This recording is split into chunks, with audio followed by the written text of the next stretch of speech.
My name is Anna, and I have always been passionate about theater.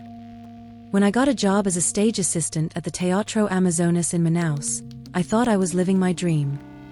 The majestic building, with its colorful dome and luxurious architecture, fascinated me.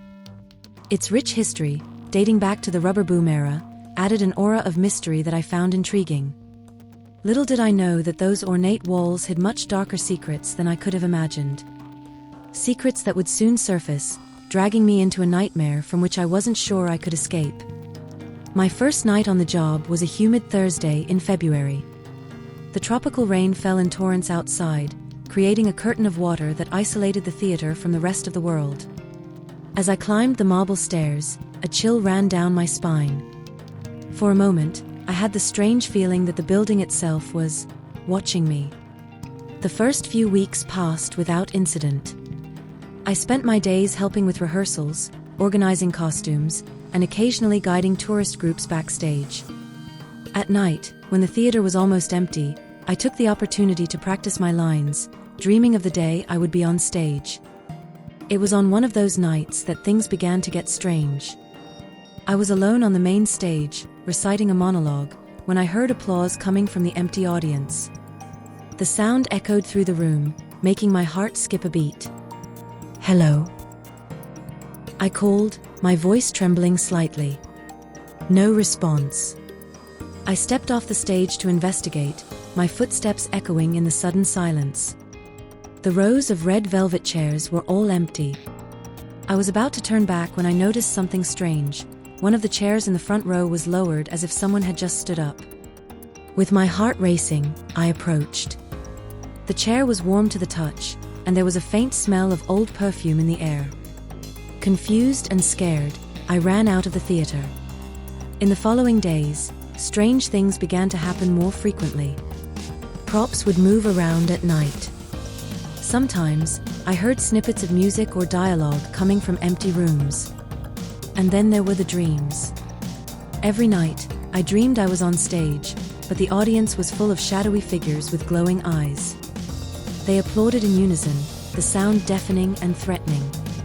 I tried to leave the stage, but my legs wouldn't move. And there was always a figure in the central box, dressed in period clothing, watching me with a cruel smile. I would wake up in a cold sweat, the sound of applause still echoing in my ears. The dream seemed so real that I began to doubt what was reality and what was a nightmare. It was around this time that I met Seu Raimundo, the old janitor who had worked at the theater for decades. He noticed my altered state and called me over for a chat. "You saw something, didn't you?" he asked, his wise eyes studying me intently. I hesitated but ended up telling him everything. To my surprise, Seu Raimundo didn't seem shocked. "This place has many secrets, Anna," he said, his voice low and grave. "Secrets that people have tried to forget but never really died." Seu Raimundo told me about the curse of the Teatro Amazonas. How, during its construction, many workers died under terrible conditions. And he spoke about an actress named Isabella, who, according to legend, had made a pact with dark forces to become the greatest star the theater had ever seen.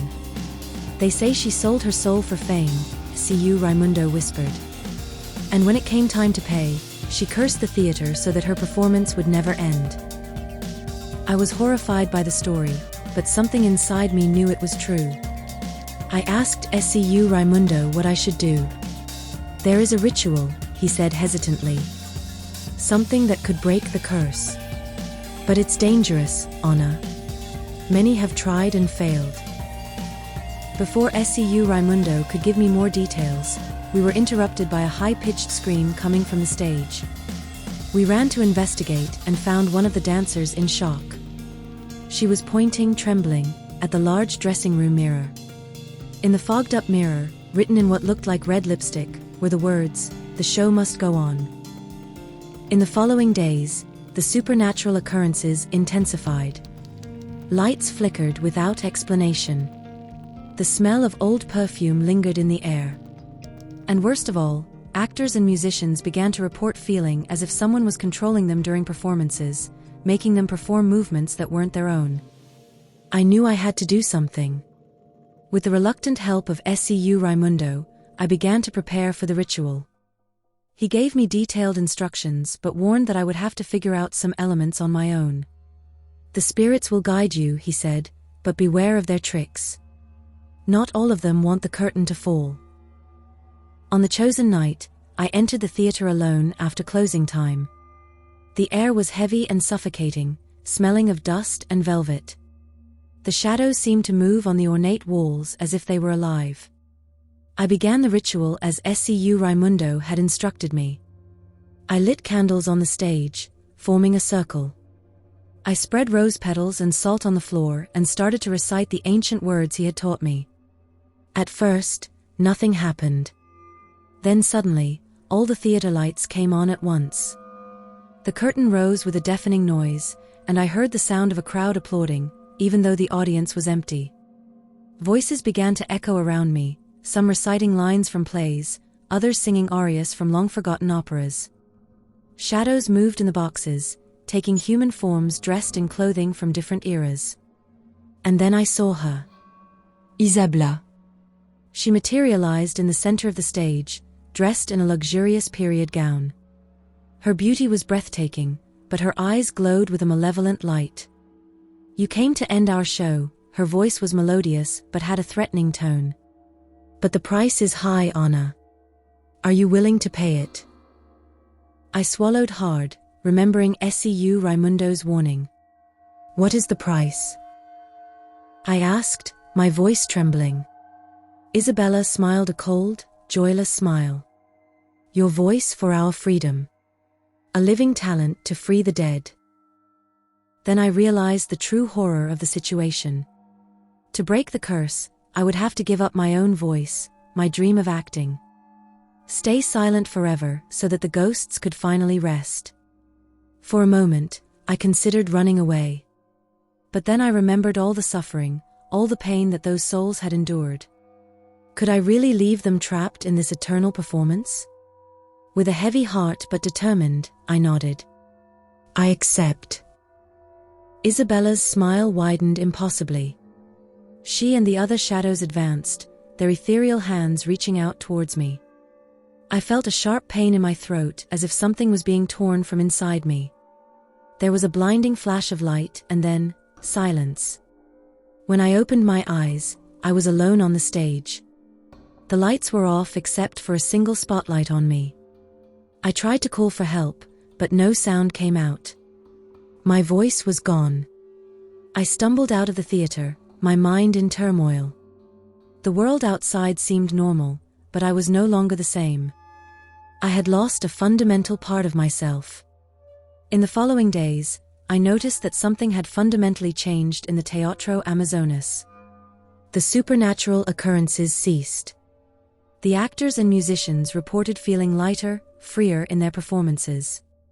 It was as if an invisible weight had been lifted from the place. But the price was high.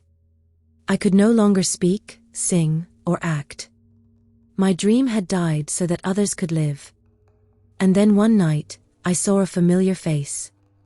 SCU Raimundo was standing in the lobby, watching me. But there was something different about him now. A supernatural glow in his eyes. He smiled a smile that was not entirely human. Welcome to the silence, Anna, he said. You did better than most. It was then that the terrible truth hit me. Ce Raimundo was not a mergenitor. He was the guardian of this place, the conductor of this supernatural show. And I was his newest acquisition. Don't worry, SCU Raimundo continued, his smile now cold and cruel. You'll have many years to get used to it. And who knows? Maybe one day you'll take my place. And so my new existence at the Teatro Amazonas began. Trapped between worlds, without a voice to tell my story.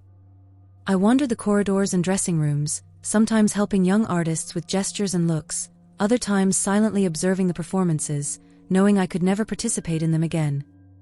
The staff and artists see me as the mute and mysterious assistant, always present but never really noticed.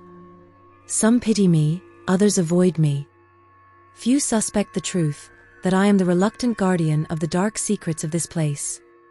Sometimes, when the theater is empty and the lights are low, I step onto the stage and pretend to be acting. I move my lips in silence, performing all the lines I will never be able to say again. And for a brief moment, I feel as if I can hear distant applause, the ghosts I freed thanking their ultimate sacrifice. And you, dear spectator who has come this far, the next time you attend a performance at the Teatro Amazonas and feel an inexplicable chill or hear a whisper when no one is speaking, remember, not all the artists on this stage are in the programs.